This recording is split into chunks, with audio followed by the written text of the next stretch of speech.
اعوذ باللہ من الشیطان الرجیم، بسم اللہ الرحمن الرحیم۔ السلام علیکم ورحمۃ اللہ وبرکاتہ۔ امید ہے آپ سب خیریت سے ہوں گے۔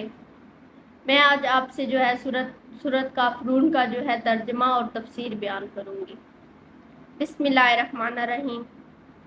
قل یا ایھا الکافرون، اے نبی صلی اللہ علیہ وآلہ وسلم آپ فرما دیجئے کہ اے کافروں، لا اعبد ما تعبدون، کہ میں عبادت نہیں کرتا جن بتوں کی تم عبادت کرتے ہو، ولا انتم عابدون ما اعبد، اور نہ تم عبادت کرنے والے ہو جس اللہ کی میں عبادت کرتا ہوں، ولا انا عابد ما عبدتم، اور میں پھر کہتا ہوں کہ میں عبادت کرنے والا نہیں ہوں ان بتوں کی جن کی تم عبادت کرتے ہو، ولا انتم عابدون ما اعبد، اور نہ تم عبادت کرنے والے ہو جس اللہ کی میں عبادت کرتا ہوں، لاکم دینکم ولی دین، تمہارے لیے تمہارا دین ہے اور میرے لیے میرا دین ہے۔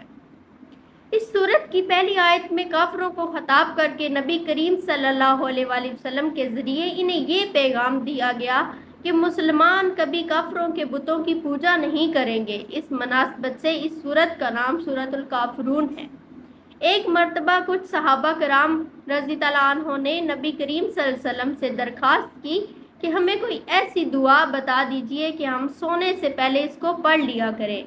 آپ صلی اللہ علیہ وآلہ وسلم نے انہیں سورۃ الکافرون پڑھنے کی تلقین فرمائی اور یہ بھی ارشاد فرمایا کہ یہ شرک سے بیزاری کا اعلان ہے، یعنی کہ یہ رات کو سونے سے پہلے پڑھے انسان تو وہ شرک سے وہ محفوظ رہتا ہے اور اس سے بیزاری کا اظہار کرتا ہے۔ کفار مکہ جب حضرت محمد صلی اللہ علیہ وآلہ وسلم کو زبانی اور جسمانی تشدد کے باوجود توحید کی دعوت سے نہ روک سکے تو انہوں نے سودے بازی کی پیشکش کی۔ انہوں نے کہا کہ ایک سال ہم آپ کے اللہ کی عبادت کرتے ہیں اور ایک سال آپ ہمارے بتوں کی عبادت کریں۔ اس کے جواب میں یہ سورت نازل ہوئی۔ اس میں بت پرستی کا صاف انکار کیا گیا ہے۔ جب آپ صلی اللہ علیہ وآلہ وسلم نے کافروں کو یہ سورت سنائی تو وہ اس بات سے مایوس ہو گئے کہ آپ صلی اللہ علیہ وآلہ وسلم کبھی ان کی بات مانیں گے، یعنی کہ جب وہ تشدد وغیرہ کر کے اس چیز سے تنگ آ گئے کہ وہ نبی صلی اللہ علیہ وسلم کو توحید کی دعوت سے روک نہیں سکتے، تو انہوں نے سودے بازی کی کوشش کی کہ پہلے آپ ہم آپ کے اللہ کی عبادت کرتے ہیں ایک سال اور آپ ہمارے بتوں کی پوجا کریں، تو اللہ تعالیٰ نے اس کے جواب میں یہ سورت وہ نازل فرمائی۔ سورۃ الکافرون کا مرکزی خیال کفار کو توحید کی دعوت اور بت پرستی کا صاف انکار ہے۔ اس سورت میں اللہ تعالیٰ کے رسول حضرت محمد صلی اللہ علیہ وآلہ وسلم کے ذریعے کفار کو توحید یعنی ایک اللہ کی عبادت کی دعوت دی گئی ہے اور بت پرستی اور شرک کا صاف انکار کیا گیا ہے۔ سورۃ الکافرون میں دو ٹوک الفاظ میں فرما دیا گیا ہے کہ کفر اور ایمان کے درمیان ایسی کوئی مصلحت قابل قبول نہیں ہے جس سے حق اور باطل کا فرق ختم ہو جائے۔ البتہ قرآن مجید کی دوسری آیات سے یہ بات معلوم ہوتی ہے کہ غیر مسلموں کے ساتھ شریعت کی حدود میں میل جول رکھا جا سکتا ہے، ان کے ساتھ معاہدہ کیا جا سکتا ہے، خرید و فروخت کی جا سکتی ہے، جیسا کہ نبی کریم صلی اللہ علیہ وآلہ وسلم اور آپ کے جو صحابہ کرام ہیں وہ ان کی مبارک سیرت سے ہمیں یہ معلوم ہوتا ہے۔ اس سورت کے مطالعے سے ہمیں یہ معلوم ہوا کہ اسلام میں اللہ تعالیٰ کے علاوہ کسی کی عبادت کرنے کی کوئی گنجائش نہیں ہے۔ عبادت کے لائق صرف اللہ تعالیٰ کی ذات ہے۔ اللہ تعالیٰ کے علاوہ کسی کی عبادت کرنا شرک ہے اور تمام انبیاء کرام علیہ السلام نے شرک کو سب سے بڑا گناہ قرار دیا ہے، یعنی کہ اللہ تعالیٰ کی ذات میں کسی کو شریک ٹھہرانا سب سے بڑا گناہ ہے۔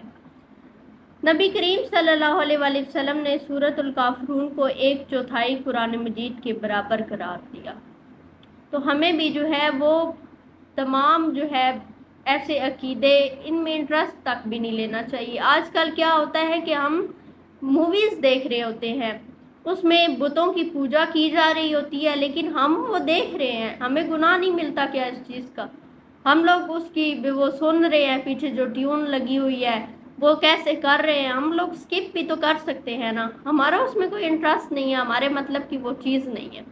ہم لوگ ڈراموں میں یہ سب کچھ دیکھ رہے ہوتے ہیں کہ وہ پوجا کرنے جا رہے ہیں بھگوان کی، یہ ہو رہا ہے وہ ہو رہا ہے، تو بتوں کی عبادت سے جو ہے وہ منع فرمایا گیا ہے۔ حضرت ابراہیم علیہ السلام نے جو ہے وہ تمام بت جو ہے وہ توڑ دیے تھے، تو انہوں نے جو ایک تھا مطلب کلہاڑا یا، تو وہ انہوں نے سب سے بڑا جو بت تھا اس کے کندھے پہ رکھ دیا تھا کہ آپ اس سے پوچھو کہ اس نے توڑے ہیں، اب باقی سارے بت یا یہ کچھ جانتا ہے تو اس سے پوچھو۔